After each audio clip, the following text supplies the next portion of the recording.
sur les bases militaires où étaient venus les avions de combat et les bombardiers.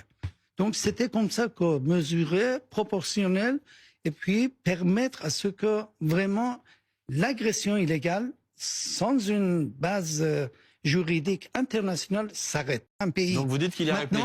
Mais donc, nous avons le droit de réponse. Vous assumez de répliquer en visant des civils israéliens, comme ça a été le cas depuis vendredi dernier. Pas du tout, pas du tout. Nos objectifs n'avaient été jamais et ne sera jamais les civils israéliens. C'est bien la conséquence qu'on a vue là depuis 5 jours. Mais vous voyez, c'est comme les effets collatéraux que vous dites.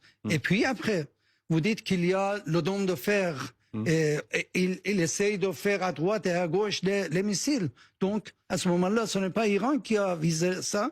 Et ce n'est pas ni... C'est bien contre vos missiles que le dôme de fer se met en route. Comment? C'est bien contre vos missiles que le dôme de fer se met en route. Ah bah, ok, d'accord. Mais si la direction du missile change et éventuellement il atterrit quelque part où il y a des effets collatéraux, ce n'est pas dire que l'Iran avait intentionnellement visé les civils israéliens, ni les Israéliens, ni les autres.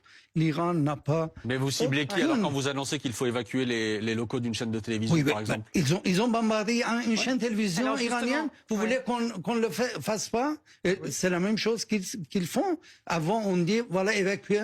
Parce que vous avez touché la télévision iranienne, on va toucher votre télévision. Mais avant de faire ça, ils nous ont pas demandé d'évacuer. Nous les ont demandé de évacuer. Est-ce que quel est le pire?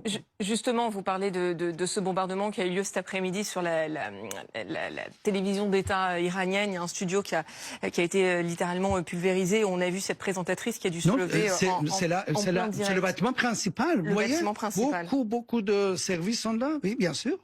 Et la vie de centaines de gens était en péril là-bas. Est-ce que cette image ne montre pas que vous êtes, parmi les nombreuses images qu'on voit également, que vous êtes tout simplement dépassé militairement aujourd'hui par Israël? Regardons, nous ne pouvons pas juger, c'est à vous ou à l'opinion publique internationale de dire que quel pays a dépassé ou quel pays n'a pas dépassé. Mais à mon avis, l'important c'est que il y a une agression unilatérale sans un fondement juridique et illégitime.